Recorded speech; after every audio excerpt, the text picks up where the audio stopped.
ప్రియుడ, చెడు కార్యమును గాక మంచి కార్యమును అనుసరించి నడుచుకును. మేలు చేయువాడు దేవుని సంబంధి, కీడు చేయువాడు దేవుని చూసినవాడు కాదు. ప్రార్థన చేసుకుందాం. సత్యకృప సంపన్నుడైన మా యేసుక్రీస్తు ప్రభువా, గతించిన కాలం అంతా మమ్మల్ని కాచి కాపాడి ఈ కృపలో బలపరిచి, లోకంలో అనేక విషమ పరిస్థితులు ఉన్నప్పటికీ కూడా సజీవులుగా నీ సన్నిధిలో కనబడి నీ కృపలో మేము వర్ధిల్లటానికి మీరు చూపించిన దయను బట్టి, కనికరమును బట్టి, వాత్సల్యమును బట్టి మీకు వందనాలు, స్తోత్రాలు. ప్రభువా, మా ప్రియులు ఎంతమందో దేవా, వరద తాకిడి చేయక, భోజనం లేక, నీళ్లు లేక, అనేక గడ్డు పరిస్థితుల్లో దేవా మా ప్రియుల యొక్క జీవితాల్లో ఉన్నారు. కనికరించే దేవుడవు, కాపాడే దేవుడవు, సహాయం దయచేయండి ప్రభువా. సహాయం చేస్తున్న వారిని, సహకరిస్తున్న అధికారులను, ప్రతి వారిని కూడా మీరు బలపరిచి అందరూ క్షేమంగా ఉండటానికి మీ కృపలో, వరదలో దేవ ముంపుకు గురైన బిడ్డలను మీరు కాచి కాపాడాలని మీ కృపలో జ్ఞాపకం చేసుకున్నాను. చదవబడిన వాక్యం ద్వారా మా జీవితాల్లో మేలు మేము గ్రహించడానికి సహాయం చేసి నడిపించమని పరిశుద్ధాత్మ దేవుడా, నీ యొక్క శక్తి చేత మేము నడిపింపబడటానికి సహాయం దయచేయమని ఈ మనవులన్నీ వాక్యమై ఉన్న ప్రభువైన యేసుక్రీస్తు నామమున అడిగి వేడుకొనుచున్నాం పరమ తండ్రి. ఆమేన్. ఈరోజు మన పాఠం పేరు ఏమిటంటే మేలు చేయువాడు దేవుని సంబంధం. ఈ లోకంలో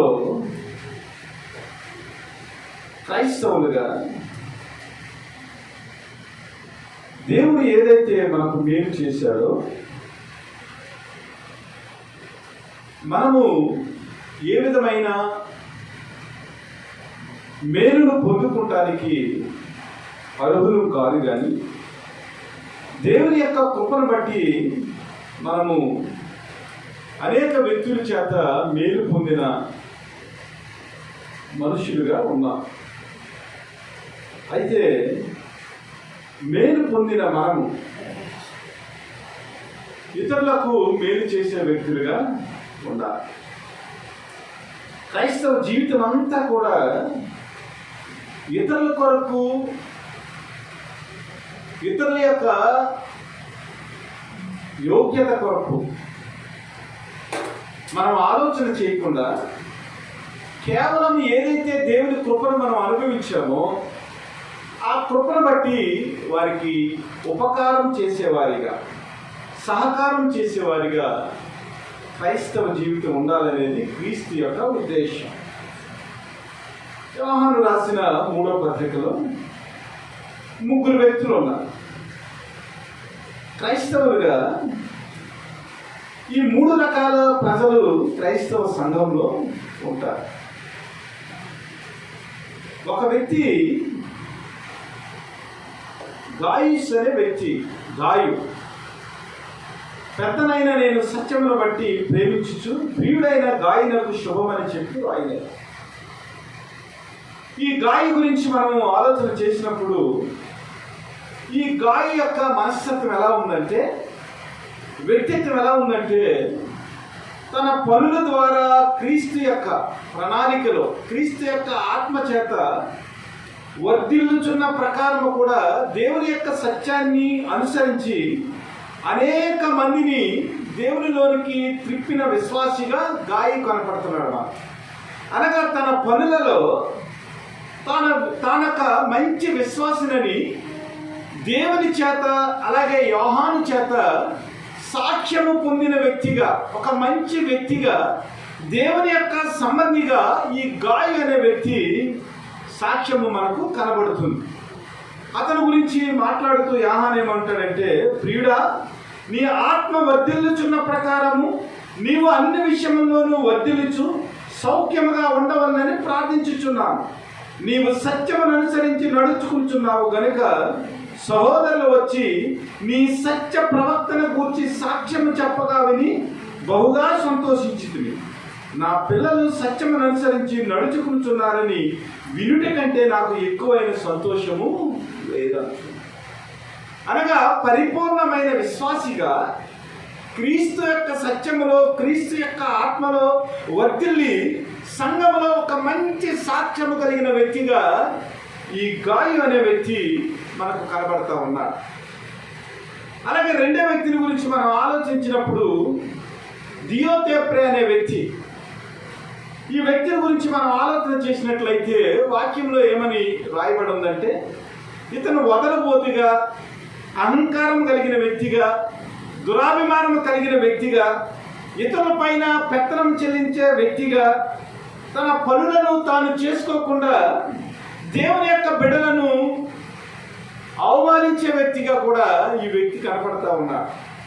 ఇలాంటి వ్యక్తులు కూడా, అనగా దియోతేప్రేనే వ్యక్తిత్వం గల వ్యక్తులు కూడా సంఘాలలో ఉంటారు.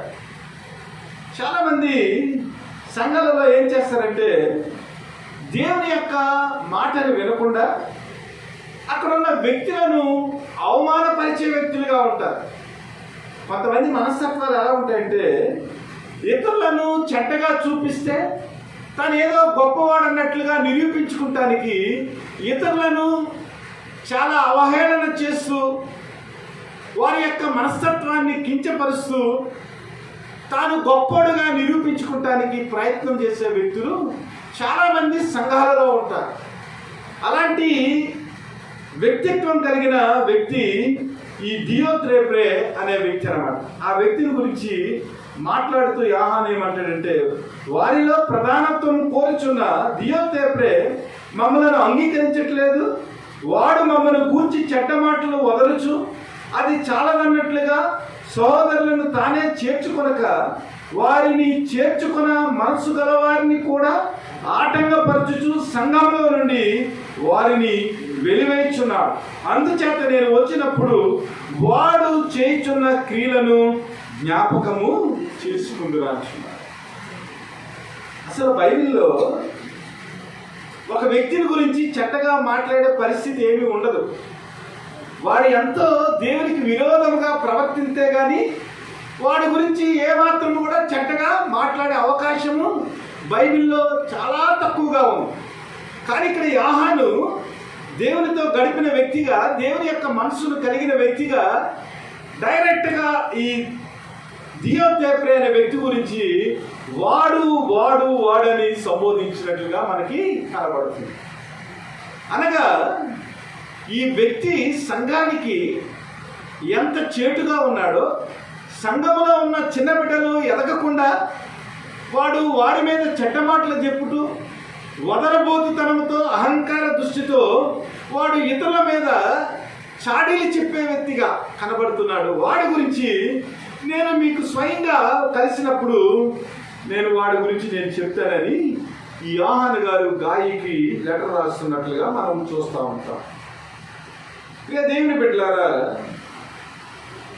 దేవుడు మన మాటలను బట్టి మనల్ని హెచ్చించడు కానీ, దేవుడు మనం చూపించే అహంకారాన్ని బట్టి, ఆవేశాన్ని బట్టి దేవుడు మన జీవితంలో దీవెనలను ఒలకపోయాడు కానీ, మన క్రియలను బట్టి దేవుడు మనల్ని ఆశీర్వదించే దేవుడిగా ఉన్నాడు. మన క్రియలను బట్టి మనము దేవుని సంబంధులుగా ఈ లోకంలో ఇతరులు గుర్తించే విధముగా మన ప్రవర్తన ఉందని మనం జ్ఞాపకం చేసుకోవాలి. మన జీవితంలో క్రియలు లేకుండా, దేవుని యొక్క ఆత్మ లేకుండా, దేవుని యొక్క వాక్యం లేకుండా, దేవుని యొక్క సాక్ష్యం లేకుండా మన జీవితంలో ఏమాత్రం కూడా గుర్తింపు రాదని, అటు మనుషుల విషయాలలోనూ దేవుని విషయంలోనూ కూడా మనం మేలు చేసే వ్యక్తులుగా లేకపోతే, ఇతరుల గురించి ప్రేమ కలిగి లేకపోతే మన జీవితంలో దేవుని యొక్క దీవెనలు, క్రియలు, కార్యములు జరగవని మనం తెలుసుకోవాలి. దేవుని యొక్క వాక్కు ఏదైతే ఉందో ఆ వాక్కు ప్రకారం జీవించినప్పుడు దేవుని యొక్క ప్రేమ మన జీవితంలో ఒలకబోయబడుతుందని ఈ దేమేత్రి అనే వ్యక్తి గురించి మనము ఆలోచన చేసినప్పుడు మనకి కనబడుతుంది. అలాగే మరొక వ్యక్తి కూడా ఉన్నాడు. ఆ వ్యక్తి పేరు దేమేత్రియు. ఈ దేమేత్రి అనే వ్యక్తి గురించి మనం ఆలోచన చేసినప్పుడు దేవుని యొక్క సత్యాన్ని ఆచరణలో పెట్టిన వ్యక్తిగా, దేవుని యొక్క వాక్కును బట్టి మంచి సాక్ష్యం పొందిన వ్యక్తిగా, సంఘంలో అనేక మందికి ఉపకారం చేసే వ్యక్తిగా ఈ వ్యక్తి ఉన్నాడు. దేమేత్రియు ఈ చాలా కన్ఫ్యూజ్గా ఉంటాయి. థియోత్రేపే అలాగే దేమేత్రియు. ఈ దేమేత్రి అయితే మంచి సాక్ష్యం కలిగిన వాడు. అలాగే థియోత్రేపే అయితే సంఘంలో చెడ్డ సాక్ష్యం కలిగిన వాడు.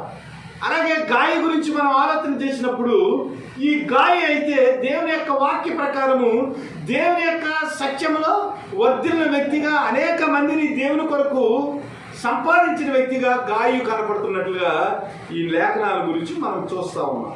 అయితే ఈ మధ్యాహ్న కాల సమయంలో మనం నేర్చుకోవాల్సింది ఏమిటంటే, మన జీవితంలో ఈ ముగ్గురు వ్యక్తుల్లో ఎలాంటి వ్యక్తిగా మన జీవితం ఉంది?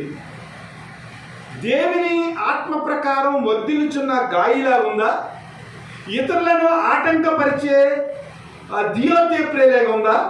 అలాగే మంచి సాక్ష్యం పొందిన దేమేత్రిలాగా మన జీవితం ఉందనేది మనము ఈ మధ్యాహ్న కాల సమయంలో వేసుకోవాల్సిన ఒక గొప్ప ప్రశ్నగా దేవుడు మనతో మాట్లాడుతూ ఉన్నాడు. అయితే ఫైనల్గా యోహాను గారు చెప్పిన మాట ఏమిటంటే, చెడు కార్యములను గాక మంచి కార్యములను అనుసరించి నడుచుకును. మేలు చేయువాడు దేవుని సంబంధి, కీడు చేయువాడు దేవుని చూసినవాడు. ఈ ముగ్గురు వ్యక్తులను ఆలోచన చేసి మన జీవితంలో మనము దేవుని యొక్క సంబంధులుగా ఉన్నామా? ఇతరులకు మంచి చేసేవారిగా ఉన్నామా? దేవుని వాక్కును బట్టి, దేవుని యొక్క ఆత్మను బట్టి మనం వర్ధిల్లుచు ఇతరుల జీవితాలలో మంచి సాక్ష్యం సంపాదించుకున్న వ్యక్తులుగా మన జీవితం ఉందా అనేది మనం ఆలోచన చేసుకోవాలి. దేవుడు డైరెక్ట్గా మాట్లాడుతున్నాడు. మేలు చేసేవాడే దేవుని యొక్క సంబంధి కానీ ఇతరులకు కీడు చేసేవాడు దేవుని యొక్క సంబంధి కాదని ప్రభు ఒక లైన్ ఇచ్చాడు. ఈ లైన్ ప్రకారం ఎవరైతే జీవిస్తున్నారో, ఈ లైన్ ప్రకారం తమ ప్రవర్తన నియమాల్ని వాక్య ప్రకారము జీవిస్తూ ఆత్మలో ఎవరైతే వర్ధిల్లుతున్నారో, సత్యాన్ని అనుసరించి తమ జీవితాలను ఎవరైతే కట్టుకునిచున్నారో వారు దేవుని యొక్క సంబంధులని దేవుని యొక్క వాక్యము తేటతెల్లగా మనకు చెప్తా ఉంది. యోహాను సువార్త 8వ అధ్యాయము 47వ వచనం ఒకసారి చూడండి. యోహాను గారి మాటల్లోనే మరొక మాట ఉంది. 8వ అధ్యాయము 47వ వచనం.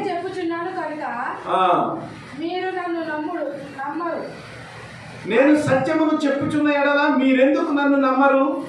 దేవుని సంబంధైన వాడు దేవుని మాటలు వినును. మీరు దేవుని సంబంధులు కారు కనుక మీరు వినరని వారితో చెప్పారు. ఇక్కడ శాస్త్రులు పరిచర్య గురించి దేవుడు మాట్లాడుతూ ఉన్నాడు. దేవుడు అనేక అద్భుత కార్యాలు చేస్తూ ఉన్నాడు. ప్రభువైన యేసుక్రీస్తు వారు అనేక సూచక్రియలు చేస్తూ ఉన్నాడు. అనేక మంది వ్యక్తుల జీవితాల్లో ఆయన మేలు చేస్తూ ఉన్నాడు. చూపు లేని వారికి ఆయన చూపునిస్తూ ఉన్నాడు. కాళ్ళు లేని వారికి ఆయన కాళ్ళకు సత్తువ కలిగజేస్తూ ఉన్నాడు. అనేక వ్యక్తుల జీవితాల్లో మేలు చేస్తూ ఉన్నాడు. చనిపోయిన వారిని కూడా ఆయన సజీవులుగా లేపుతా ఉన్నాడు. ఎలాంటి కార్యాలు చేస్తున్నా కూడా అక్కడున్న పరిచయులు, శాస్త్రులు, ధర్మశాస్త్రాన్ని వల్లించేవారు క్రీస్తు యొక్క మేలుల గురించి, క్రీస్తు యొక్క వాక్యం గురించి ఏ విధమైన వారికి పట్టింపు లేకుండా క్రీస్తుని పట్టుకుని వారు చంపాలనే ఆలోచనలో ఉన్నారు.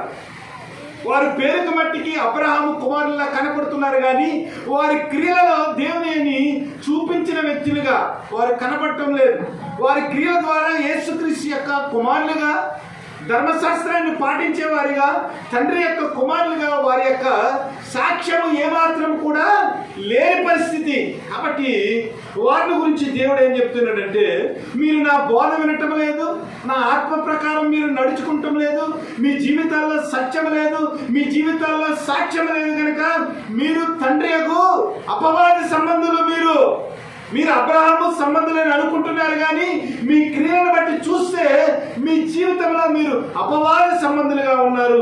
అపవాది యొక్క దురాశలను, అపవాది యొక్క దేవుని యొక్క మాటలను వెళ్ళని అసత్యముని మీరు బోధించే వ్యక్తులుగా ఉన్నారు.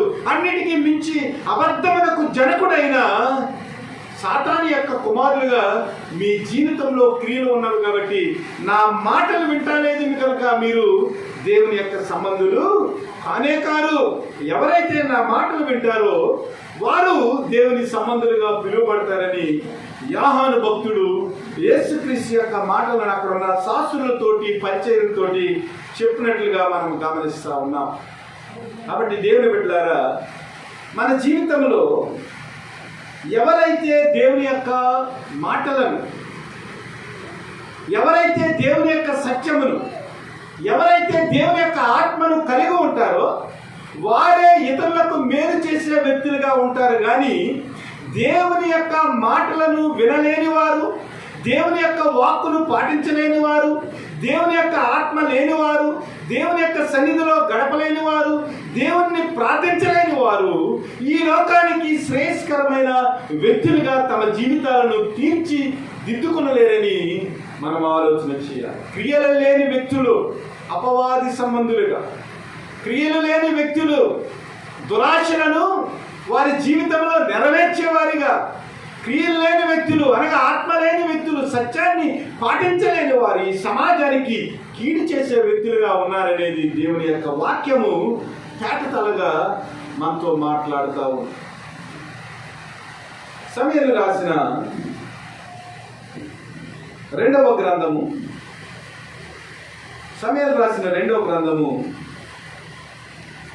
9వ అధ్యాయంలో మనకు ఒక వ్యక్తి కనపడతారు. ఆ వ్యక్తి దావీదు రాజు అయిన తర్వాత, దేవుని యొక్క కృపను అనుభవించిన తర్వాత, దేవుని యొక్క వాక్కును, దేవుని యొక్క నిబంధనను జ్ఞాపకం చేసుకుని కొన్ని కార్యాలు అనగా మనుషులకు ఉపయోగకరమైన కార్యాలు చేయటానికి దావీదు పూనుకున్నాడు. సౌలు రాజుగా ఉన్న కాలంలో సౌలు యొక్క కుమారుడు యోనాతాను. ఈ యోనాతానుతో దావీదు ఒక ఒప్పందం చేశాడు. అదేంటంటే, దావీదు నువ్వు రాజు అవుతావు కదా, రాజు అయిన తర్వాత నా కుటుంబంలో నా తండ్రి చేసిన క్రియలను బట్టి నా భవిష్యత్తు తరములకు ఏ విధమైన అపకారం చేయకుండా నాకు కలిగిన కుటుంబానికి, నాకు కలిగిన కుమారులకు నీవు రాజు అయిన తర్వాత నీవు ఉపకారం చేసే వ్యక్తిగా, మేలు చేసే వ్యక్తిగా ఉండాలని తన స్నేహితుడైన యోనాతాను దావీదుతో ఏం చేస్తాడంటే ఒక ఒప్పందాన్ని కుదుర్చుకుంటాడు. ఆ తర్వాత యోనాతాను చనిపోతాడు. యోనాతాను తండ్రి అయిన మొదటి రాజు అయిన సౌలు కూడా చనిపోతాడు. రాజ్యము దావీదుకు వస్తుంది. దావీదు జీవితాన్ని గురించి ఆలోచన చేసినట్లయితే సౌలు యొక్క కుటుంబం చేత లేదా యోనాతాను కుటుంబం చేత చాలా హింసింపబడిన వ్యక్తిగా దావీదు జీవితము ఉంటుంది. అయితే దావీదు జీవితంలో దేవుని యొక్క కృప అనుభవించాడు, రాజు అయ్యాడు.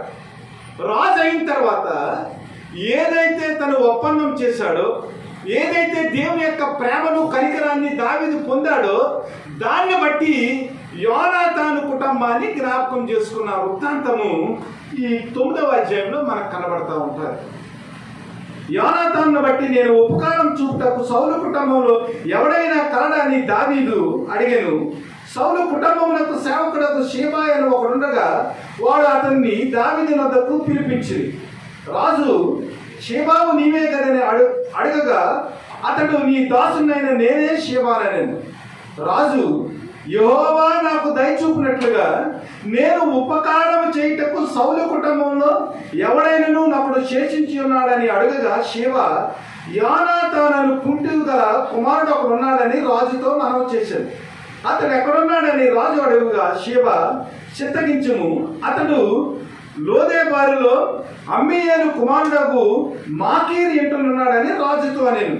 అప్పుడు రాజైన దావీదు మనుషులను పంపి లోదేబారులోనున్న అమ్మీయేలు కుమారుడకు మాకీరు ఇంటి నుండి అతనిని రప్పించెను. సౌలు కుమారుడైన యోనాతానుకు పుట్టిన మెఫీబోషెతు దావీదు వద్దకు వచ్చి సాగిలపడి నమస్కారం చేయగా దావీదు మెఫీబోషెత్ అని అతన్ని పిలిచినప్పుడు అతడు చిత్తము నీ దాసుని నేనున్నాను అనేను. అందుకు దావీదు నీవు భయపడవద్దు, నీ తండ్రి అయిన యోనాతాను నిమిత్తము నిజముగా నేను నీకు ఉపకారం చూపి నీ పితరుడైన సౌలు భూమి అంతయు నీకు మరలా ఇప్పింతును, మరియు నీవు సదాకాలము నా బల్ల యొద్దనే భోజనం చేయదని సెలవివ్వగా అతడిని నమస్కరించి చచ్చిన కుక్క వంటి వాడినైన నా ఎడల నీవు దయ చూపుటకు నీ దాసునకు నేను ఎంతటి వాడను అని ఆలోచన చేయాలి. ఈ మెఫీబోషెతు కుంటివాడు 4వ అధ్యాయంలో చూసినట్లయితే యుద్ధం జరిగినప్పుడు తన యొక్క సేవకురాలతో దావీదుతో పరిగెత్తుకుని వెళ్ళిపోతా ఉన్నాడు మెఫీబోషెతు. ఆ వెళ్ళిపోతున్న సమయంలో పరిగెడుతున్న సమయంలో మెఫీబోషెతుకు కాలు ఇరిగిపోయింది. ఈ మెఫీబోషెతు ఎవరంటే యోనాతాను కుమారుడు, యోనాతాను దావీదు యొక్క స్నేహితుడు. అయితే దావీదు యోనాతానుతో చేసిన నిబంధన బట్టి, యోనాతాను తనకున్న స్నేహాన్ని బట్టి, యోనాతాను వల్ల పొందిన ఉపకారాన్ని బట్టి తాను రాజు అయినప్పుడు యోనాతాను కుమారుడైన మెఫీబోషెతు కుంటివాడు అయినప్పటికీ కూడా ఆ కుంటివాడైన మెఫీబోషెతును జ్ఞాపకం చేసుకుని షీబా అనే దాసుడి చేత పిలిపించి తన భోజనపు బల్ల దగ్గర మెఫీబోషెతు భోజనం చేయటానికి దావీదు ఏం చేశాడంటే తనకు కలిగిన ఆస్తి ఏదైతే ఉందో, అనగా మెఫీబోషెతుకు ఏదైతే పొలం ఉందో, ఆస్తి ఉందో, ఆ ఆస్తిని అంతటిని మెఫీబోషెతుకి ఇప్పించి సదాకాలము దావీదు భోజన బల్ల దగ్గర భోజనం చేసేదానికి మెఫీబోషెతుకు దావీదు ఉపకారం చేసినట్లుగా మనకు కనబడుతుంది. ఇది చాలా ఆత్మీయమైన పాఠము. దావీదు మాట్లాడుతూ 3వ వచనంలో ఏమంటున్నాడంటే యెహోవా నాకు దయచూపునట్లుగా నేను ఉపకారం చేయుటకు సౌలు కుటుంబములో ఎవడైనను ఒకడు శేషించి ఉన్నాడని అడుగగా. దేవుని బిడ్డలారా, దావీదు జ్ఞాపకం చేసుకుంటున్నా, ఇదిగో గొర్రెల కాపరిగా ఉన్న నేను, గొర్రెలను కాచుకుంటున్న నేను, నా కుటుంబంలో కనిష్ఠుడైన నేను, ఈ ఇశ్రాయేలు రాజ్యానికి నేను రాజునయ్యాను. దేవుడు నాకు ఉపకారం చేశాడు, దేవుడు నాకు మేలు చేశాడు, అనేక పరిస్థితుల్లో నా జీవితాన్ని నడిపించాడు. శత్రువుల యొక్క భయం నుండి ఆయన నన్ను తప్పించాడు, రాజు యొక్క భయం నుంచి తప్పించాడు. శత్రువుల శేషం లేకుండా ఇశ్రాయేలు రాజ్యానికి గొర్రెల కాపరి అయిన నేను, చిన్నవాడినైన నేను ఇశ్రాయేలుకు రాజుగా ఉండటానికి ఆయన నాకు మేలు చేశాడు, నాకు ఉపకారం చేశాడు. కాబట్టి నేను ఉపకారం చేయటకు సౌలు కుటుంబంలో ఎవడైనా శేషించి ఉన్నాడా? క్రైస్తవులుగా ఇతరులకు మనం ఎందుకు మేలు చేసేవారిగా ఉండాలంటే, ఎందుకు మనం దేవుని సంబంధులుగా ఉండాలంటే, మన జీవితం కూడా దావీదు లాంటి జీవితం. మన జీవితాల్లో ఏ విధమైన ఆధిక్యత లేనప్పటికీ, ఏ విధమైన యోగ్యత లేనప్పటికీ దేవుడు చేసిన ఉపకారమును బట్టి మనం ఈ రోజున దేవుని మందిరంలో సౌఖ్యముగా ఉండేదానికి దేవుడు కృప చూపించాడు. మనంతటా మనం పరలోకానికి చేరుకోలేము, మనంతటా మనము మన పాపానికి విమోచన చేసుకోలేము.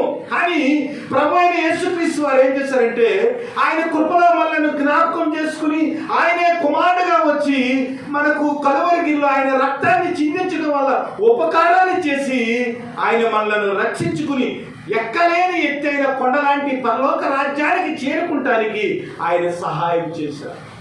మన జీవితంలో కూడా దేవుని యొక్క కృపను పొందుకున్న వ్యక్తులుగా, దేవుని చేత అనేక మేలు అనుభవించిన వ్యక్తులుగా ఎవరైతే మేలు అనుభవించలేని పరిస్థితుల్లో ఉన్నారు, ఎవరైతే కుంటివారిగా ఉన్నారు, అనగా ఎవరైతే డిజేబుల్డ్, వారి జీవితంలో ఏమి సంపాదించుకోలేని వ్యక్తులుగా, అంగవైకల్యం కలిగిన వ్యక్తులుగా, ఆత్మీయ స్థితిలో ఎదగలేని వ్యక్తులుగా ఎవరైతే ఉన్నారో వారికి దేవుడు మనకు చేసిన ఉపకారాన్ని బట్టి మనము ఉపకారం చేసే వ్యక్తులుగా, దేవుని సంబంధులుగా మన ఆత్మీయ జీవితాన్ని దేవుని వాక్యం చేత వర్ధిల్లింపజేసుకోవాలి.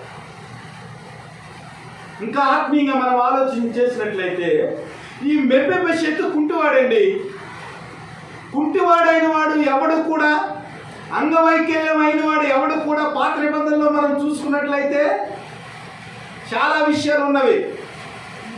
ఆడవాళ్ళ జీవితంలో ఏదైనా శారీరకపరమైన అంగవైకల్యం ఉన్నా, మగవారి జీవితంలో శారీరకపరమైన అంగవైకల్యం ఉన్నా, దేవుని సన్నిధికి రావటానికి, దేవుణ్ణి ఆరాధన చేయటానికి ఏమాత్రము వీలు లేని పరిస్థితులు ధర్మశాస్త్రంలో. నిజంగా ఈ మెఫీబోషెతు గురించి ఆలోచన చేసినట్లయితే ఈ మెఫీబోషెతు కుంటికాలు కలిగిన వ్యక్తి. అలాంటి వ్యక్తి రాజు యొక్క సన్నిధిలో భోజనం చేయడానికి ఏమాత్రం కూడా అర్హత లేదు. అయినప్పటికీ దావీదు ఏం చేశాడంటే, కుంటివాడైన మెఫీబోషెతును తన తండ్రి అయిన యోనాతానుతో చేసిన నిబంధన బట్టి, దేవుడు తనకు చేసిన ఉపకారమును బట్టి, మెఫీబోషెతు రాజు యొక్క భోజనం బల్ల దగ్గర ఏమాత్రం కూడా భోజనం చేయటానికి అసలు కుంటివాడనేవాడు దేవుని యొక్క లేదా రాజు యొక్క సమక్షంలో నిలబడటానికి కూడా అర్హత లేనివాడు. అలాంటి వ్యక్తిని తీసుకొచ్చి దావీదు ఏమంటాడంటే, నీవు సదాకాలము నా బల్ల యొద్ద భోజనం చేతువని మెఫీబోషెతుకి ఒక మంచి సౌకర్యమైన పరిస్థితిని కలిగజేశాడు. 11వ వచనంలో మనం చూసినట్లయితే, కాగా మెఫీబోషెతు రాజకుమారుల్లో ఒకడైనట్లుగా రాజు బల్ల యొద్దనే భోజనము చేయుచుండెను.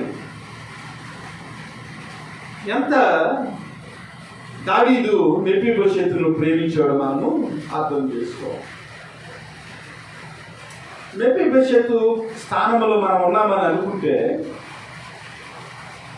మన యొక్క పాపములను బట్టి, మన యొక్క ఆలోచనను బట్టి, మన యొక్క అపరాధములను బట్టి మన రాజైన ప్రభు అయిన యేసుక్రీస్తు యొక్క సన్నిధిలో నిలబడటానికి ఏ విధమైన యోగ్యత లేని మనస్తత్వాలు మన మనస్తత్వాలు. అసలు పరలోక రాజ్యములో, పవిత్రమైన రాజ్యములో దేవుని యొక్క పవిత్రతతోటి మన యొక్క పవిత్రత, దేవుని యొక్క స్వభావంతో మన యొక్క స్వభావాన్ని మనం అంచనా వేసినప్పుడు ఆత్మీయంగా మనం కుంటివారము. మన జీవితంలో ఎన్నో రకాల ఆత్మీయ జీవితంలో అవిధేయతలు ఉన్నవి. మన మాటల్లో అవిధేయత, మన మాటలను బట్టి మనం చూసినట్లయితే మన మాటల్లో మనం కుంటివారుగా కనపడతాం. మన క్రియలను బట్టి మనం చూసినట్లయితే ఆత్మీయ స్థితిలో మనం కుంటివారుగా కనపడతాం. అనేక విషయాలలో మన ఆత్మీయ స్థితిని యేసుక్రీస్తుతో మనం పోల్చుకున్నట్లయితే మనము అంగవైకల్యము కలిగిన వ్యక్తులుగా యేసుక్రీస్తు యొక్క సన్నిధిలో, యేసుక్రీస్తు యొక్క సముఖములో, యేసుక్రీస్తు యొక్క రాజ్యములో ఏమాత్రము కూడా మనము నిలబడటానికి, ఆ క్రీస్తుతో కలిసి ఆయన భోజన బలలో మనము పాలు పంపులు పంచుకుంటానికి ఏమాత్రం కూడా అర్హత లేని జీవితాలు మెఫీబోషెతు లాంటి జీవితాలు మన జీవితాలు. అయినప్పటికీ కూడా దేవుడు ఏం చేశాడంటే మనల్ని కనికరించి ఆయన మేలు చేసే దేవుడిగా, ఉపకారం చేసే దేవుడిగా మన జీవితాలకు ఉన్నాడు. కాబట్టి మనము ఆత్మీయ స్థితిలో అంగవైకల్యము కలిగిన వ్యక్తులు అయినప్పటికీ కూడా దేవుడు ఎంత కృపనిచ్చాడంటే, సదాకాలము నా బల్ల యొద్దనే భోజనము చేయుదుడని మెఫీబోషెతుతో ఎలాగైతే దావీదు ఒక గొప్ప నిబంధన చేశాడో, ప్రభు అయిన యేసుక్రీస్తు కూడా ఆ భోజనం బల గురించి చెప్తూ అంటూ ఉంటాడు, ఇదిగో పరలోకములో మీరు నాతో కలిసి భోజనం చేసే వరకు కూడా నేను తండ్రి దగ్గర నేను ఈ ద్రాక్షారసాన్ని రొట్టెను తీసుకున్నని ఒక నిబంధన చేశాను. అనగా దేవుడు మన జీవితాల్లో ఎంత మేలు చేశాడో మీరు జ్ఞాపకం చేసుకోండి. ఏమాత్రము అర్హత లేని జీవితాలు, ఏమాత్రము ప్రభువు దగ్గరకు మనము వెళ్ళలేని జీవితాలు, అలాంటి జీవితాలకు దేవుని యొక్క కృప మనల్ని కలుసుకుని సదాకాలము పరలోకంలో తండ్రి దగ్గర భోజనం చేసే ఒక గొప్ప స్థితిని, మేలుకరమైన స్థితిని దేవుడు మన జీవితాలకు ఆయన అందించారు. కాబట్టి దేవుని సంబంధులుగా ఉన్న మనము ఇతరులకు మేలు చేయటంలో ఎలాంటి వైఖరిని మనము ప్రదర్శిస్తున్నాం అనేది జ్ఞాపకం చేసుకున్నాం. తెస్సలోనికీయులకు రాసిన 2వ పత్రిక ఇంకొక రకం వ్యక్తులు ఉన్నారు. వీరు మేలు చేసేవారు కాదు, కానీ ఏ విధమైన పని చేయకుండా ఇతరులను తీసే వ్యక్తులు కూడా సంఘాలలో ఉన్నారు. 5వ అధ్యాయము తెస్సలోనికీయులకు రాసిన 2వ పత్రిక 3వ అధ్యాయము 7-13 వచ్చిన, ఎలాగ మమ్మల్ని పోలు నడుచుకున్న వాళ్ళను మీకే తెలియను. మేము మీ మధ్యన అక్రమంగా నడుచుకునలేదు, ఎవరి యొద్దను ఉచితంగా ఆహారం పుచ్చుకునలేదు. మేము మీలో ఎవరికి భారముగా ఉండకూడదని ప్రయాసముతోనూ కష్టముతోనూ రాత్రి పగళ్ళు పనిచేయచ్చు జీవనము చేస్తుంది. మీరు మమ్మల్ని పోలి నడుచుకున్న వాళ్ళని మమ్మల్ని మేము మాదిరిగా కనపరుచుకున్నటకే ఎలాగో చేస్తుంది, కానీ మాకు అధికారం లేదని చేయలేదు. మరియు మేము మీ యొద్ద ఉన్నప్పుడు ఎవడైనాను పని చేయనోళ్ళని ఎడల వాడు భోజనం చేయకూడదని మీకు ఆజ్ఞాపించింది కదా. మీలో కొందరు ఏ పని చేయక పరుల జోలికి పోవచ్చు అక్రమంగా నడుచుకునిచున్నారని వినుచున్నాం. అట్టివారు నెమ్మదిగా పనిచేయచ్చు సొంతముగా సంపాదించుకున్న ఆహారము భుజింపవలనని మన ప్రభువైన యేసుక్రీస్తు పేరట వారిని ఆజ్ఞాపూర్వకంగా హెచ్చరించుచున్నాం. సహోదరులారా, మీరైతే మేలు చేయట్లో తీసుకోవాలి. ఈ వ్యక్తులు ఎవరంటే పారాసైట్స్ అంటారు. ఏమంటారు? పారాసైట్స్ అంటే వారు ఏమి పని చేయరు, కానీ ఎవరైనా సమకూర్చుకొనిన ఆహారాన్ని వారు భుజిస్తూ ఉంటారు. వీళ్ళు ఏమంటారంటే పరాన్న బుక్కులు అంటారు. తెలుగులో ఏమంటారు? పరాన్న బుక్కులు అంటే పరాయి వారి యొక్క సొమ్మును అక్రమంగా తినేసేవారు అనమాట. వీరు కూడా దేవుని యొక్క సంబంధులు కానే కారు. చాలా మంది ఏమనుకుంటున్నారంటే మేము ఇతరులకు మేలు చేయటం లేదని అనుకుంటా ఉన్నారు. కానీ దేవుడు ఏం మాట్లాడుతున్నాడంటే నువ్వు పని చేయకుండా ఇతరులు సంపాదించిన భోజనాన్ని నువ్వు తినేస్తా ఉన్నావు అనుకో, అలాంటి పరిస్థితుల్లో నీ జీవితం ఉంటే నీవు కూడా దేవునికి సంబంధివి. దేవుడికి ఒకరికి ఆజ్ఞ ఇచ్చాడండి, ఒక ప్రావిజన్ ఇచ్చాడండి లేఖనాల్లో. పౌలు గారు గలతీయులతో మాట్లాడుతూ అంటాడు, ఇదిగో ఆత్మ సంబంధమైన ఆహారాన్ని మీకు మేము పంచుతున్నాము కాబట్టి శారీరకపరమైన ఆహారాన్ని మీ దగ్గర తీసుకుంటానికి మేము అర్హులం అంటాడు. ఇదిగో ప్రభు యొక్క వాక్యాన్ని ప్రకటిస్తున్నారు కాబట్టి ప్రభు వాక్యం చేత మీరు పోషింపబడండి అని కేవలము దేవుని యొక్క సేవకులకు ఒక్కరికే ఆయన పర్మిషన్ ఇచ్చాడు. మిగతా వారందరూ కూడా ఏం చేయాలంట? అక్రమంగా నడుచుకోకుండా మీ పనులు మీరు చేసుకుంటూ మీ ఆహారాన్ని మీరు నెమ్మదిగా మీరేం చేయాలి? సంపాదించుకుని భుజించాలంటున్నారు. ఇలాంటి వ్యక్తులు కూడా లోకంలో చాలా మంది ఉన్నారు. వారి గురించి పౌలు ఏమంటున్నాడంటే ఇదిగో మేము రాత్రులు పగలు కూడా మేము డేరాలు కుట్టి ప్రయాసంతోనూ అనేక రకాల పనులు చేసి మా ఆహారాన్ని మేము సంపాదించుకుంటూ మీకు మాదిరిగా ఉన్నాం. మీరైతే సంఘాలలో పవిత్రులుగా జీవిస్తున్నారు, కానీ మీరు ఏమి పని చేయకుండా సోమరిపోతులుగా ఉండి అక్రమంగా మీరు నడుచుకుంటున్నారు. కానీ మీ జీవితంలో ఆ డిజోబిడియన్స్ ఏదైతే ఉందో, స్లాత్ఫుల్నెస్ ఏదైతే ఉందో, సోమర్తనం ఏదైతే ఉందో దాన్ని మీరు తీసివేసుకుని మీరు కష్టపడి భుజించి ఇతరులకు మేలు చేసేవారిగా మీ జీవితాలు ఉండాలనేది నేర్చుకోండి అంటున్నాడు తెస్సలోనిక పత్రికలో ఉన్న విశ్వాసుల గురించి. ఎందుకంటే చాలా మంది ఏమనుకుంటారంటే ఇతరులకు కీడు చేస్తలేదని అనుకుంటారు, కానీ ఇతరులు సంపాదించింది మీరు తినేస్తా ఉన్నారనుకోండి, మీరు కూడా ఇతరులకు కీడు చేసే వ్యక్తులుగా భావించబడతారు. కాబట్టి మన జీవితంలో కష్టపడి పని చేయకపోవటం, ఇతరుల యొక్క కష్టం మీద మనం ఆధారపడటం, అది కూడా దేవుని సంబంధులుగా మన జీవితాల్లో ఉండకూడదని, ఇతరులను ఇబ్బంది పెట్టి బ్రతికే జీవితాలు దేవునికి సంబంధించిన జీవితాలు కాదని పౌలు గారు పదే పదే మాట్లాడుతూ ఉన్నారు. కాబట్టి దేవుని బిడ్డలారా, మన జీవితాల్లో దేవుని కలిగిన వ్యక్తులుగా ఇతరులకు మేలు చేసేవారిగా మన జీవితాన్ని నడిపించుకోవాలి. అప్పుడే క్రీస్తు యొక్క కృపను మన జీవితాల్లో సంపూర్ణంగా అనుభవించేదానికి దేవుడు మార్గాలను సరళం చేస్తాడు. లోకాసు శుభవార్త 6వ అధ్యాయంలో 33వ వచనం నుంచి 36వ వచనం వరకు దేవుడు మాట్లాడుతూ ఉన్నాడు. మీకు మేలు చేయవారికి మేలు చేసిన యెడల మీకేమి మెప్పు కలుగును? పాపులను అలాగే చేతురు కదా. మీరు ఎవరి అంత మరలా పుచ్చుకున్న వాళ్ళని నిరీక్షించరో వారికే అప్పించిన యెడల మీకేమి మెప్పు కలుగును? పాపులను తాము ఇచ్చినంత మరలా పుచ్చుకున్న వాళ్ళని పాపులకు అప్పించరు కదా. మీరైతే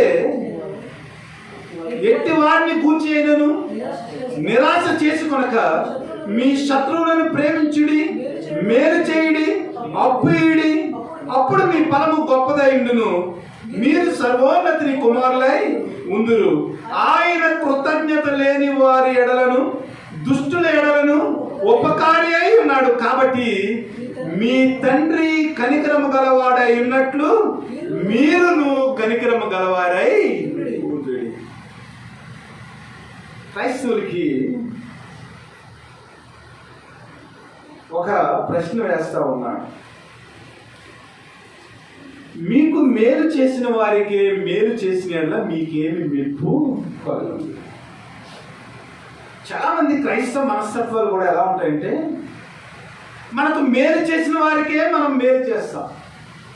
ఒకవేళ ఎవరికైనా అప్పు ఇవ్వాలనుకోండి, మనం ఏదైనా అప్పు ఇచ్చినప్పుడు మన దగ్గర తీసుకున్న అప్పును మరలా తిరిగి ఇవ్వగల సామర్థ్యం ఎవరికైతే ఉంటుందో వారికే మనం అప్పిస్తాం.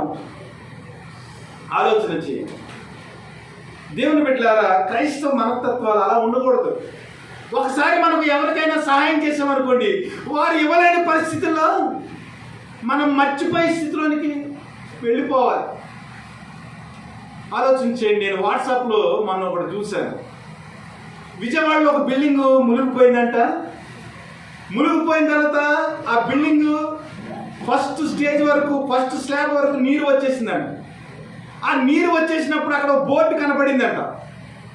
బోర్డు కనపడితే ఆ బోర్డులో ఏం రాసిబడి ఉందంటే, ఇదిగో మా కులం వారికి మేము ఈ ఇల్లు అద్దెకిస్తామని ఆ బోర్డు మీద క్లియర్గా రాయబడి ఉందంట.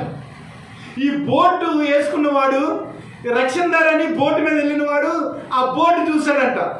బోర్డు చూసి అతను అన్నాడంట, అయ్యా మరి మీ ఇల్లు మునిగిపోయింది కదా, మీరు వరదలో ఉన్నారు కదా, మీ కులము వారికే ఇల్లు అద్దెకిస్తానని బోర్డులో రాయబడి ఉంది. మరి మేము బోట్ వేసుకుని వచ్చి మిమ్మల్ని రక్షించాలనుకుంటున్నాం, కానీ మేము మీ కులం కాదు, మీరు బోట్ ఎక్కుతారా ఎక్కడని ప్రశ్న వేసాడు. మన మనస్తత్వాలు ఎలా ఉంటా ఉంటాయి. మన వారికే మనము సహాయం చేస్తాం, మనం కులం వారికే మనం సహాయం చేస్తాం, మన బంధువులకే మనం సహాయం చేస్తాం. ఒకవేళ దేవుడు మనకి మంచి ఇల్లు ఇచ్చి 2 పోర్షన్లు అద్దెకిలుగా స్తోమత మనకు ఉంటే, దేవుడు దయచేస్తే మన కులపు వారికే మనము అద్దెకిస్తూ ఉంటాం. ఈ లోకంలో ఎంత ఇబ్బంది ఉందో తెలుసా? వైజాగ్లో మనకి ఇల్లు దొరకాలంటే హైదరాబాద్లో మనకి ఇల్లు దొరకాలంటే ఆ క్యాస్ట్కి సంబంధించిన వారికే ఇస్తారు. క్రైస్తవులు అంటే అసలు ఇల్లు అద్దెకే ఇవ్వరు. క్రైస్తవులు ఏ విధమైన నష్టం చేయరు. క్రైస్తవులు ఉపకారులుగా ఉంటారు. క్రైస్తవులు మేలు చేసేవారుగా ఉంటారు. కానీ క్రైస్తవులకు మట్టికి ఇల్లు ఇచ్చే పరిస్థితి లేదు. ఎందుకంటే ఈ బోటు వేసుకుని వెళ్ళిన వాడు క్రైస్తవుడు.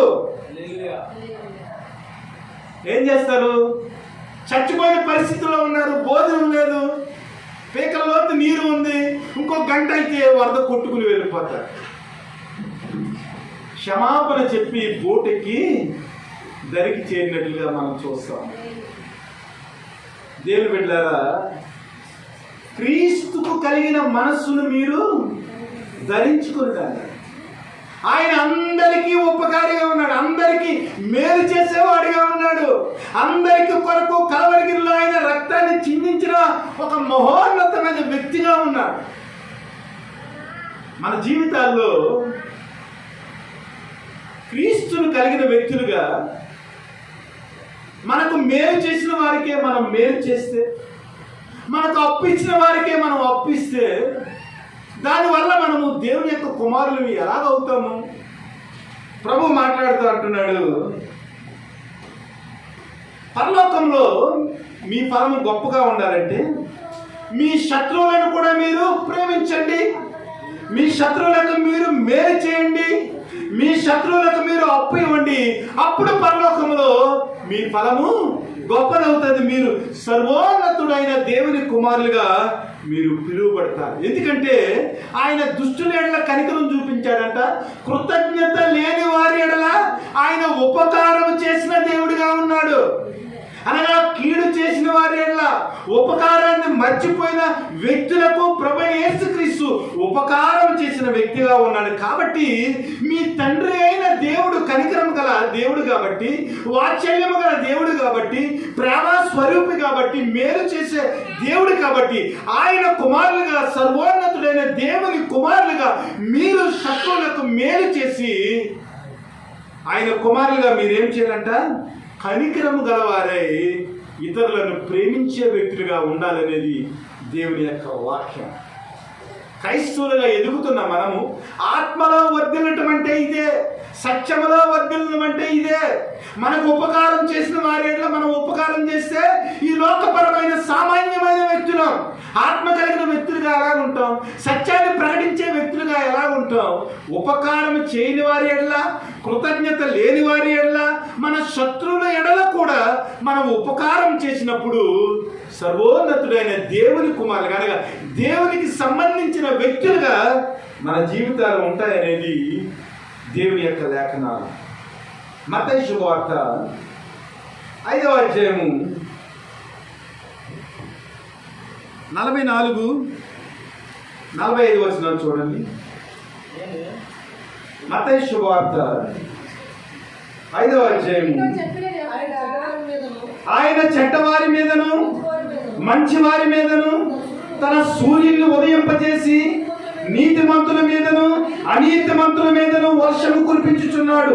మీరు మిమ్మల్ని ప్రేమించే వారినే ప్రేమించిన ఎడల మీకేమి ఫలము కలుగును? సుంకరులను అలాగే చేయుచున్నారు కదా. మీ సహోదరులకు మాత్రం వందనం చేసిన ఎడల మీరు ఎక్కువ చేసి ఉన్నదేమి? అన్యజనులు అలాగే చేయుచున్నారు కదా. మీ పరలోకపు తండ్రి పరిపూర్ణుడు గనక మీరును పరిపూర్ణులుగా ఉండవలెను. మనకు నమస్కారం చేసిన వాళ్ళకి మనం నమస్కారం చేస్తామండి. దీనివల్ల ఉపయోగం ఏమీ లేదంటారు. ఎందుకంటే సుంకర్లు కూడా అలాగే చేస్తారు. చెడ్డవారికి చెడ్డవారు నమస్కారం చేసుకుని మంచివారికి మంచివారు నమస్కారం చేసుకుంటే ఇక దేవుని ప్రేమ చెడ్డవారికి ఎలాగ చేరుతుంది? ఇప్పుడు దేవుని నమ్మలేని ప్రజలు చాలా మంది ఉన్నారండి. వారు పంటలు పండిస్తూ ఉన్నారండి. దేవుని నమ్ముకున్న వ్యక్తులు పంటల మీదే వర్షం కురిసి, దేవుని నమ్ముకొని వ్యక్తుల పంటల మీద వర్షం కురలేదనుకోండి, మనకు ఎవరికైనా భోజనం ఉంటుందా? ఎందుకంటే భారతదేశంలో ఇంచుమించుగా 90% దేవుని నమ్ముకొని వ్యక్తులు. ఒకవేళ దేవుని నమ్ముకున్నా కూడా క్యాస్ట్ సర్టిఫికెట్లో దేవుని ప్రకటించలేని వ్యక్తులు. మళ్ళాంటి వారందరూ కూడా క్యాస్ట్ సర్టిఫికెట్లో చూస్తే క్రిస్టియన్స్ అన్నది హిందువులనే ఉంటుంది. మీ క్యాస్ట్ సర్టిఫికెట్లో మీరు హిందువులు ఉన్నారు కదా, మీరు నమ్ముకుంటున్నా కూడా మీరు క్రీస్తును ప్రకటించడం లేదని దేవుడు మనకు కావాల్సిన ప్రావిజన్స్ అన్ని మానేసేదనుకోండి, మన జీవితం ఏమైపోతుంది. కాబట్టి దేవుడు మాట్లాడుతూ ఉన్నాడు, మనకు ఉపకారం చేసిన వారికి మనం ఉపకారం చేసి, మనల్ని ప్రేమించిన వారినే మనం ప్రేమించే మనకు పరలోకంలో ఏ విధమైన బహుమానం లేదు. ఇది అన్యులు కూడా చేస్తూ ఉన్నారు, వారికి మీరికి ఏ విధమైన భేదం కనపడటం లేదు. కాబట్టి మన దేవుడు పరిపూర్ణుడు, ప్రేమస్వరూపి, కనికరం గలవాడు, వాత్స్యం గలవాడు, తన తరములకు ఆయన తన కృపను చూపేవాడు. కాబట్టి సంపూర్ణుడైన దేవుని కుమారులుగా, దేవుని సంబంధులుగా మీరును కూడా సంపూర్ణమైన ప్రేమను ఇతరుల ఎడల కనపరచండి అని దేవుడు మాట్లాడుతూ ఉన్నాడు. పేతురు రాసిన మొదటి పత్రిక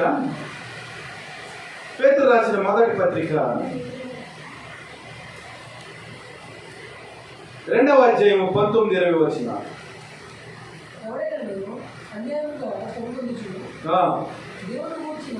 దేవుని గూర్చిన మనస్సాక్షి కలిగి అది హితమగును. తప్పిదమునకై దెబ్బలు తిన్నప్పుడు మీరు సహించిన ఎడల మీకేమి లాభము? మేలు చేసి బాధపడినప్పుడు మీరు సహించిన ఎడల అది దేవునికి హితమగును. ఇందుకు మీరు పిలువబడిరి. క్రీస్తు కూడా మీ కొరకు బాధపడి మీరు తన అడుగు జాడల యందు నడుచుకున్నట్లు మీకు మాదిరి ఉంచిపోయినట్లు. ఎవడైనాను అన్యాయముగా ప్రవర్తించి ఒకవేళ శ్రమ పొందాడు అనుకోండి, అందులో గొప్ప ఏమీ లేదు. వాడు అన్యాయం చేశాడు కాబట్టి వాడు శ్రమ పొందుతున్నాడు. అలా కాకుండా న్యాయం చేసి కూడా శ్రమ పొందుతున్నాడు అనుకోండి, వాడు దేవుని దృష్టిలో దేవుని కుమారుడిగా పిలువబడతాడు. మన జీవితంలో మనం మంచి చేసి ఒకవేళ అన్యాయం అయిపోయినా కూడా దాన్ని మనం సహించామనుకోండి, పరలోకంలో దేవుని యొక్క ఫలం మన జీవితాల్లో మనము అనుభవించగలుగుతాం. మేలు చేసి బాధపడినప్పుడు మీరు సహించిన ఎడల అది దేవునికి హితమగును. అందుకొరకే మీరు పిలువబడిరంట. అంటే క్రైస్తవులుగా దేవుడు మనల్ని ఎందుకు పిలిచాడంటే, ఇతరులు మన జీవితాల్లో కీడు చేసినప్పటికీ కూడా వారిని సహించి వారి జీవితాల్లో మేలు చేయటానికి దేవుడు మనలను తన కుమారులుగా పిలుచుకున్నాడు. దేవుని సంబంధులుగా ఇతరులకు మనం మేలు చేసేదానికి, దేవుని యొక్క కృపను వారికి అందించేదానికి వారు మన జీవితంలో కీడు చేసినప్పటికీ కూడా సహించుకున్నప్పుడు పరలోకంలో ఉన్న దేవునికి మహిమ కలుగుతాదని పేతురు గారు మాట్లాడుతూ, అందుకొరకే మనము పిలువబడితిమి అని చెప్పి క్రీస్తు యొక్క మాదిరిని ఇక్కడ చూపిస్తా ఉన్నాడు. ఏంటంటే, క్రీస్తు మీ కొరకు బాధపడి మీరు తన అడుగుజాడలను నడుచుకున్నట్లు మీకు మాదిరి ఉంచిపోయాను. ఆయన పాపము చేయలేదు, ఆయన నోటను ఏ కపటము కనపడలేదు, ఆయన దూషింపబడి బదులు దూషింపలేదు, ఆయన శ్రమ పెట్టబడి బెదిరింపగా న్యాయముగా తీర్పు తీర్చు దేవునికి తన్ను తాను అర్పించుకున్నది. ఈ మనస్తత్వాన్ని దేవుని సంబంధులుగా క్రీస్తు యొక్క మనస్తత్వాన్ని, క్రీస్తు ఏదైతే అడుగు జాడలో మన జీవితంలో వదిలిపెట్టి వెళ్ళాడో, ఆయన అడుగు జాడల్లో విధేయత ఉంది, ఆయన అడుగు జాడల్లో సహనం ఉంది, ఆయన అడుగు జాడల్లో ప్రేమ ఉంది, ఆయన అడుగు జాడల్లో తండ్రి యొక్క చిత్తాన్ని నెరవేర్చిన ఒక గొప్ప కుమారుడిగా, ప్రియమైన కుమారుడిగా ఈ లోకానికి ఆయన మాదిరి చూపించి ఆ అడుగు జాడల్లో మనం నడిచేదానికి దేవుని సంబంధులుగా ఆయన ఆత్మ చేత, ఆయన సత్యము చేత క్రీస్తును ప్రకటించేదానికి, క్రీస్తు యొక్క మనస్తత్వాన్ని ఈ లోకంలో రుజువుపరిచేదానికి దేవుని సంబంధులుగా ఆయన అడుగు జాడలు కొన్ని ఉంచాడు. ఆ అడుగు జాడల్లో మనం ఏం చేయాలి? నడుచుకుంటూ క్రీస్తును ప్రకటించే వ్యక్తులుగా మన జీవితాలు ఉండాలనేది లేఖనాల యొక్క సారాంశం. గలతీయులకు రాసిన పత్రిక 6వ అధ్యాయం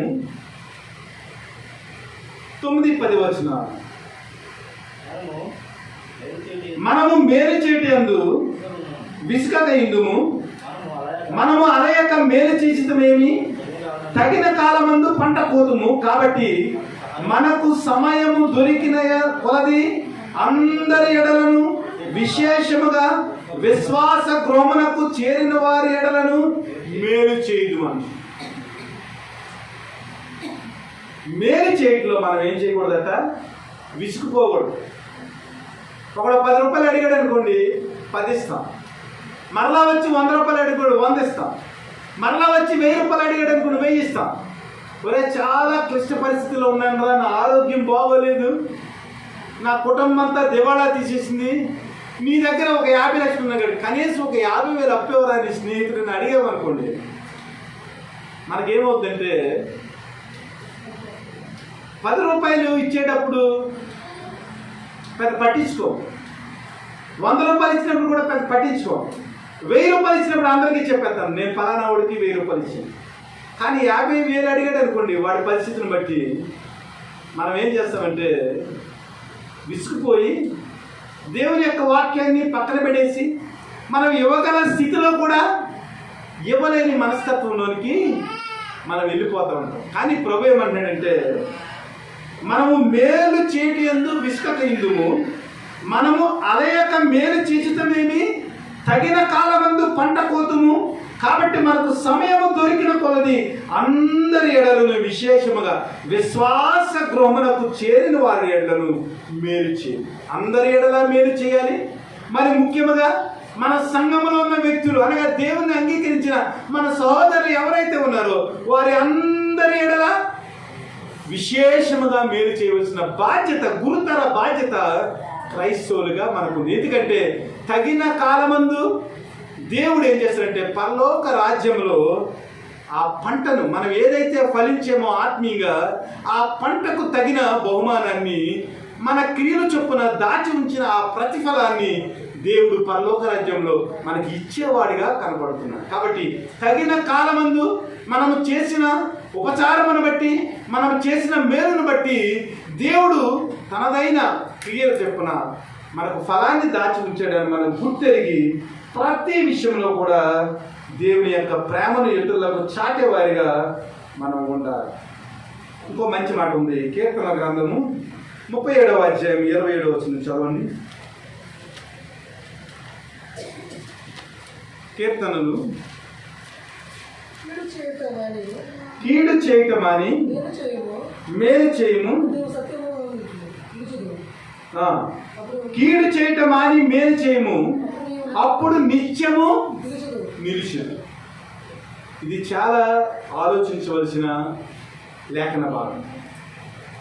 కీడు చేయటమాని మేలు చేయము, అప్పుడు నీవు నిత్యము నిలిచెను.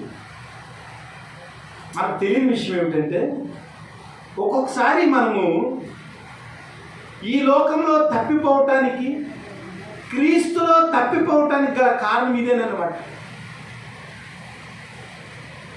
ఆత్మీయ స్థితిలో మనం స్థిరత్వం కలిగి మనం జీవించాలంటే, సత్యంలో మన జీవితం వర్ధిల్లాలంటే, అనేక మంది వ్యక్తుల మధ్య మన సాక్ష్యం నిలబడాలంటే మనం ఏం చేయాలంట, కీడు చేయటం మాని మేలు చేయము, అప్పుడు నువ్వేం చేస్తావు, నిత్యము నిలిచెదవు. ప్రభు ఏమంటున్నాడంటే క్రీస్తు వాక్యం ప్రకారం మీరు నడుచుకుంటే ఆకాశంలోని జ్యోతుల వల్ల నిత్యము ప్రకాశించేదండి. ఈ లోకంలో మన పేరు నిత్యము నిలబడాలంటే,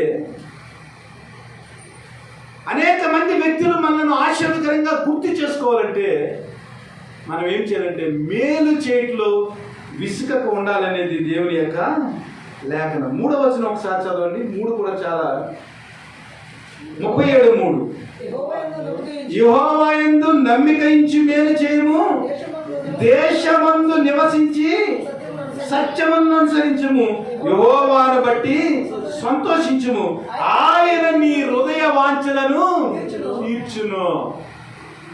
మేలు ఎలాగ చేయాలంటే, నేను మేలు చేస్తే దేవుడు నాకు మేలు చేస్తాడు.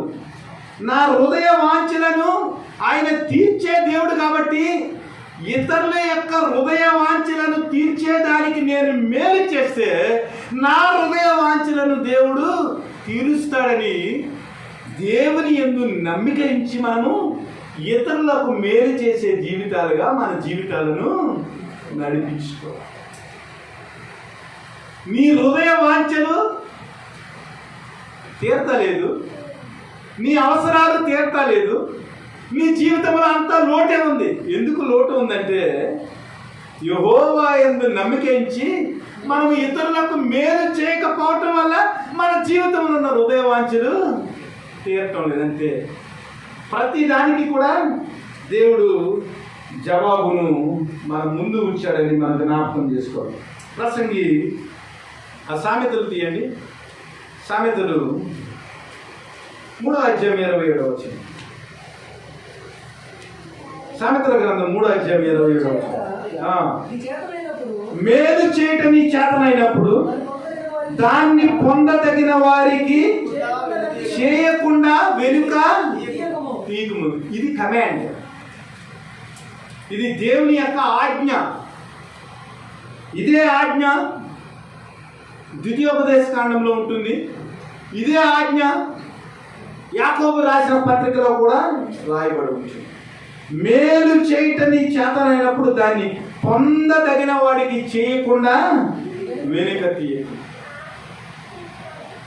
ఒకవేళ ఎవరైనా పరిస్థితులు బాగుంటే మనం చేయగలిగిన సహాయం మనం చేయకపోతే యాకోబు పత్రిక ఏం చెప్తుందంటే, నువ్వు చేయగలిగి ఉండి వారికి మేలు చేయకపోతే అది నీ జీవితంలో పాపమైపోతుంది. సత్క్రియ చేయని యెడల అది నీ జీవితంలో పాపముగా పరిగణించబడుతుందని దేవుడు మాట్లాడుతున్నాడు. ఎందుకు మనం మేలు చేయాలంటే ఇంకొక మాట చూద్దాం. ప్రసంగి రాసిన గ్రంథము 9వ అధ్యాయము 10వ వచనం.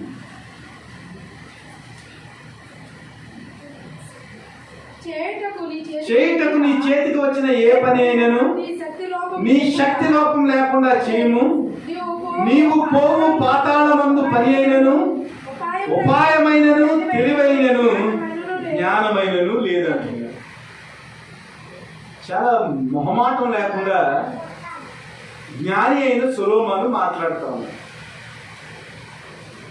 జ్ఞాని అయిన సొలొమోను జీవితంలో అన్ని సంపాదించుకున్నాడండి. 1000 మంది భార్యలను సంపాదించుకున్నాడండి. అనేక తోటలు సంపాదించుకున్నాడండి. బిల్డింగ్స్ సంపాదించుకున్నాడండి.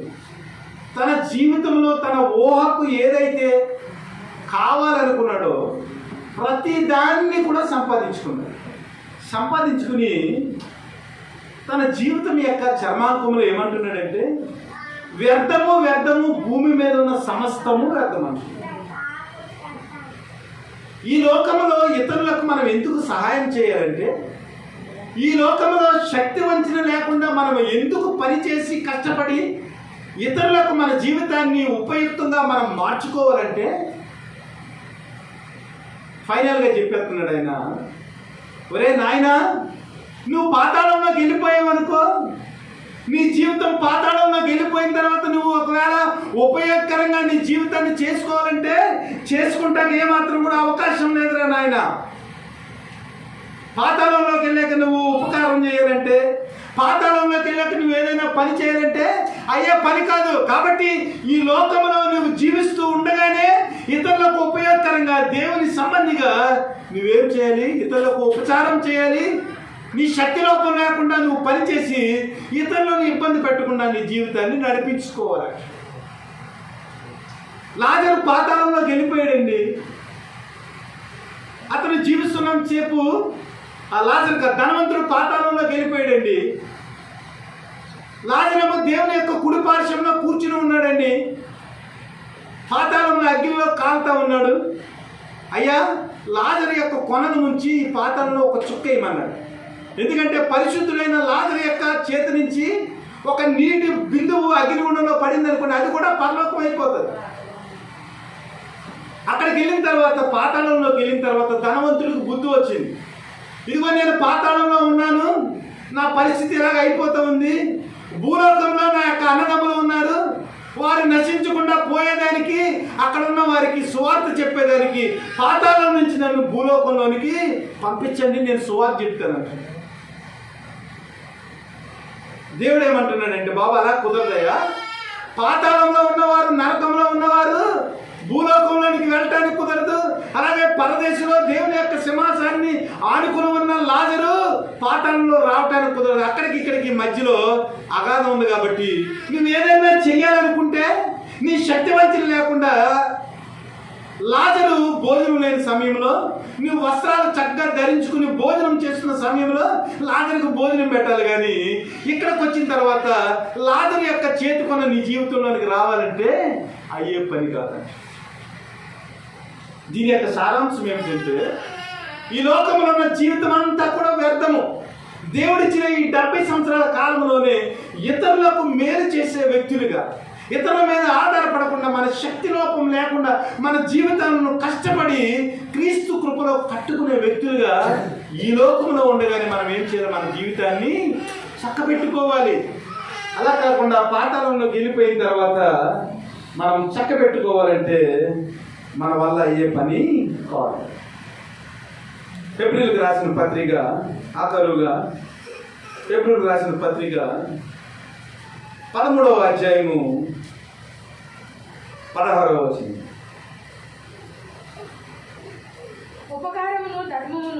ఉపకారమును ధర్మమును చేయ మరచిపోకుడి, అట్టి యాగమును దేవునికి ఇష్టమై ఉన్నవాడు. దేవుని బిడ్డలారా, ఉపకారమును ధర్మమును చేయ మరవకుడి. ఎందుకంటే ఉపకారము ధర్మమునట దేవుని దృష్టిలో యాగములుగా పరిగణించబడతాయి. మనం ఏమనుకుంటా ఉంటామంటే, దేవునికి ఆరాధన చేయటము, దేవునికి కృతజ్ఞత చెల్లించడము, దేవునికి బలి అర్పించడము ఈ లోకపరమైన వ్యక్తిగతమైన లేదా వస్తువులకు సంబంధించిన ఆరాధన మనం చేస్తూ ఉంటాం. కానీ ఆత్మ సంబంధమైన ఆరాధనను దేవునికి మనం చేయలేకపోతూ ఉంటాం.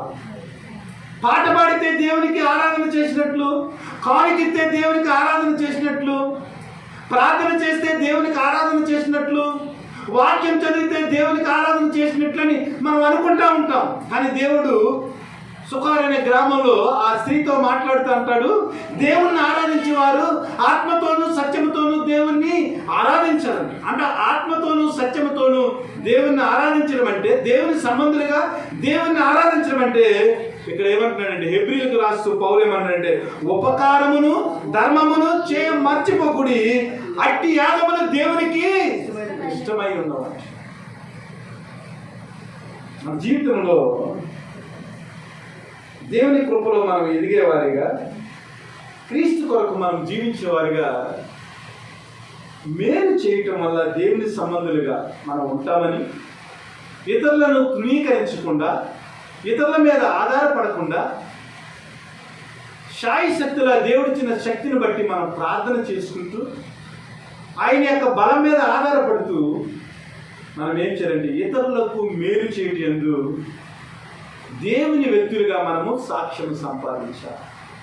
అలాంటి సాక్ష్యాన్ని దెమెత్రియు సంపాదించాడు, గాయి సంపాదించాడు. కానీ దియోతెర్పే అయితే ఇతరుల మీద ఆధారపడుతూ, ఇతరుల మీద వదలమోతు మాటలు మాట్లాడుతూ దేవుని యొక్క చిత్తము నుంచి తొలగిపోయిన వ్యక్తిగా మనకు కనబడతాం. ఈ ముగ్గురు వ్యక్తులు కూడా దేవుని యొక్క సన్నిధికి వచ్చిన వారే, దేవుని యొక్క వాక్యాన్ని ఎరిగిన వారే, దేవుని యొక్క సంఘములో తమ జీవితాలను గడుపుతున్న వారే. కానీ ఇద్దరు జీవితాలు దేవునికి ఆశీర్వదకరంగా దేవుని యొక్క సత్యవాక్యాన్ని పట్టుకుని దేవుని యొక్క ఆత్మలో వర్ధిల్లిన వ్యక్తులుగా కనబడుతున్నారు.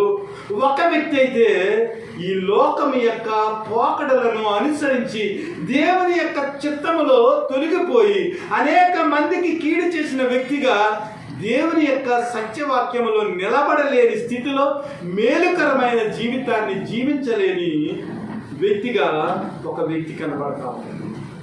కాబట్టి మన జీవితంలో ఎలాంటి మేలు చేసే వ్యక్తులుగా మన జీవితం ఉంటుంది? కుటుంబాలలో వ్యక్తులుగా, సంఘములో వ్యక్తులుగా, సమాజంలోని వ్యక్తులుగా మన జీవితాలు ఎలాగ నడిపించబడుతున్నవి? ఈ లోకపరమైన వ్యక్తులుగా మనకు మేలు చేసే వారికి మనం మేలు చేస్తున్నామా, లేదంటే మనకు కీడు చేసే వారికి కూడా మనం కీడు చేస్తున్నామా? రామాపత్రికలు అంటది, మీరు కీడు చేత మనుషులను జయింపక మేలు చేసి మీరు ఏం చేయాలంట? వారిని జయించాలంట. నీ శత్రువు ఇంటికి వస్తే వాడికి భోజనం పెడితే వాడి మీదట, వాడి తల మీదంట నిప్పులు పోసినట్టు.